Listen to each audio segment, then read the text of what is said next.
So, before I begin, do you remember those parties? You know, those masquerade parties where you don't quite know the real person behind the mask? It can be quite exciting, curious, fun even. Except, what happens if you have to wear that mask every single day? Let me take you back. It was December 2019, and I'm heading towards security in Schiphol Airport, Amsterdam. Now, I love it here. It's almost like my second home. I've been coming to and fro for the last 8 years for work. You know, it's so easy. You just scan your passport and you're through. And you see those stairs over there? I should take them, really. But as always, she's gone rushing off up the escalator, not a by a leave for anybody else.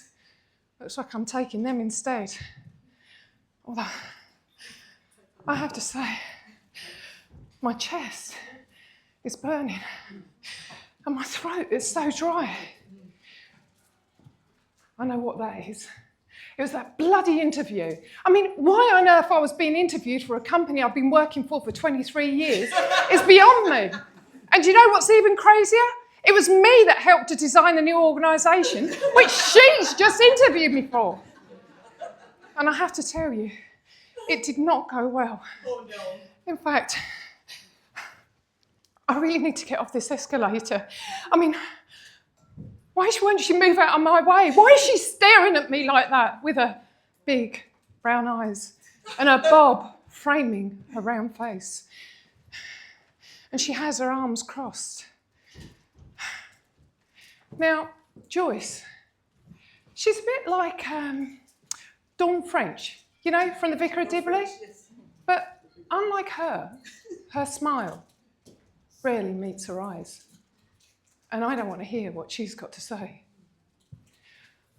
Oh, Keely, why do you keep doing this to yourself? When are you going to learn? You can't take responsibility for somebody else's future. Even your team have said you can't take responsibility for their future. You can't keep everybody happy.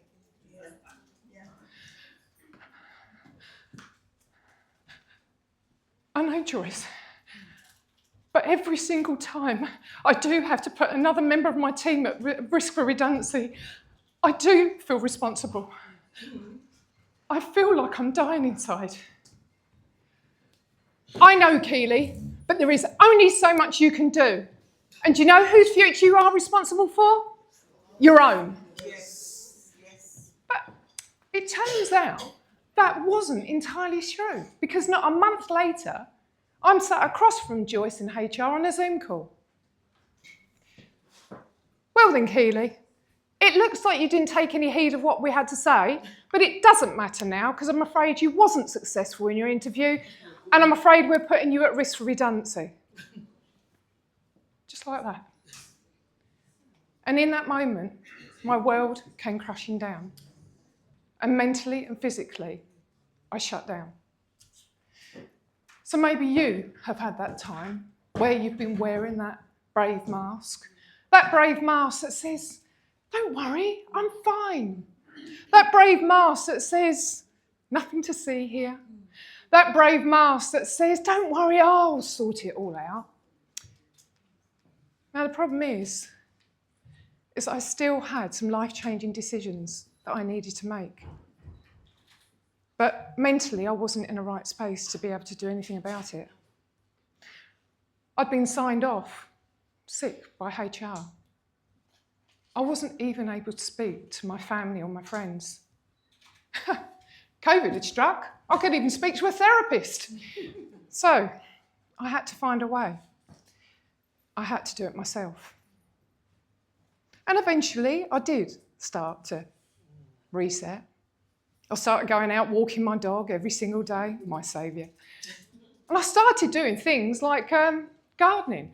It turns out that I really enjoyed it, which was just as well, because I'm not saying my garden was overgrown, but I'd actually grown my own forest. But as I started digging up more shit, and I don't mean the shit from my dogs in the garden, I mean the shit, what was going on in this head. I started to realise that the words that Joyce had been saying was right. And eventually I did start to re-energise. I did yoga, meditation. I read books about burnout and imposter syndrome. And I started to reflect. And the one thing that Joyce did remind me of that was right is that I was always trying to keep everybody happy, trying to prove myself, volunteering for everything. Yes. But I didn't know why. And that was until a month later, I'm in my garden, the sun is shining, I can see the sparkling light through my willow tree at the end. I've got my shorts, my t-shirt on, I'm on my new patio and the sun lounger, I've got a gin and tonic in hand. Yeah, I knew you'd be happy about that. It's only 6 o'clock in the evening, and I'm reading yet another book. And this time it's about people-pleasing. And do you know what? It says here that there's 4 reasons why we people-please. Now, I'm sure this is one that some of you will recognise. You know that need to serve? You know that one that's been programmed into us? Or the other favourite of mine is needs acceptance, because you've got self-awareness issues. Or a favourite. Well, it's that one where we equate a kindness with being good. And if you say no, you're not very nice. Yes, exactly. And here's my one. A fear of confrontation. Not rocking the boat. Always keeping the peace. The interesting thing is what drives that need? What drives that fear of confrontation? Is it a need to protect yourself? Is it a need to protect your family? Is it a need to protect your loved ones?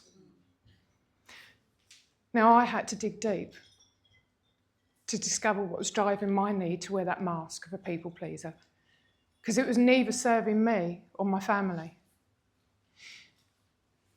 And the thing is how do you stop people pleasing? Well, I'll tell you how I stopped people pleasing. I learned to please myself. And I don't mean like that either. Because what I learned is that through the 23 years as an executive in the corporate world, what I rediscovered, the thing that I love nothing more, was being able to help other members thrive, helping them grow, seeing that light shine in their eyes when they have that eureka moment, seeing them shine. And that was when I realised I needed to take a step back from the corporate world and set up my own coaching and training business.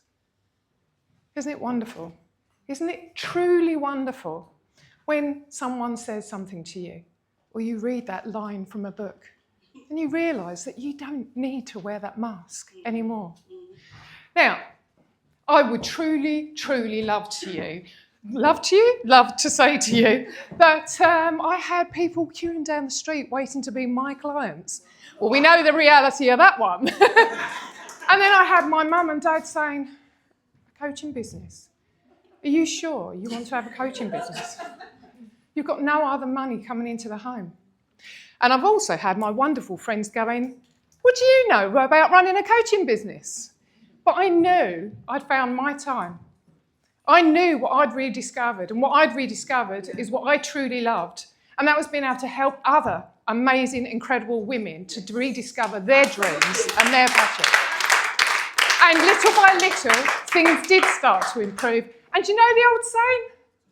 Never work with animals or children or husbands.